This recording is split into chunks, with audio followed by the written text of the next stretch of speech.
नजर बघा फक्त लोकनजर न्यूज। आता बातमी अकोल्यातून आहे। एका 13 वर्षीय शाळकरी मुलीने गळफास घेत आयुष्य संपवलं। अकोला शहरातील गीतानगर परिसरात ही घटना घडली। शाळेत एका मुस्लिम मुलाकडून सतत सुरू असलेल्या छेडछाडीवरून मुलीने टोकाचे पाऊल उचलले, असा गंभीर आरोप मुलीच्या वडिलांनी केला आहे।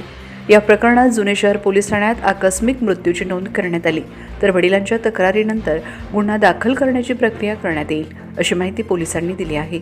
मात्र आत्महत्येचं मूळ कारण अद्याप अस्पष्ट असल्याचे पोलिसांनी सांगितले, अशी माहिती नितीन लेवरकर, ठाणेदार, जुने शहर पोलीस स्टेशन अकोला यांनी दिनांक 6 डिसेंबर रोजी सायंकाळी 7 वाजता प्रसार माध्यमाला दिली आहे।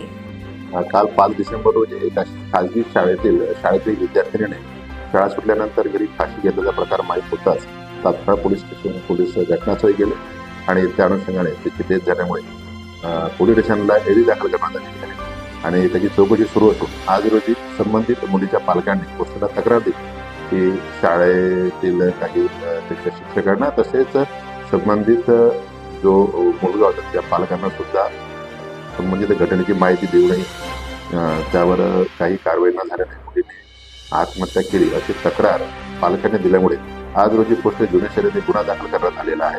पुढील तपास सुरू आहे।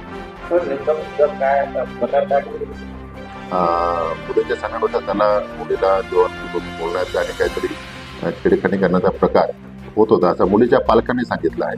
त्या अनुषंगाने आम्ही गुन्हा दाखल केला असून पुढील तपास आता करणार।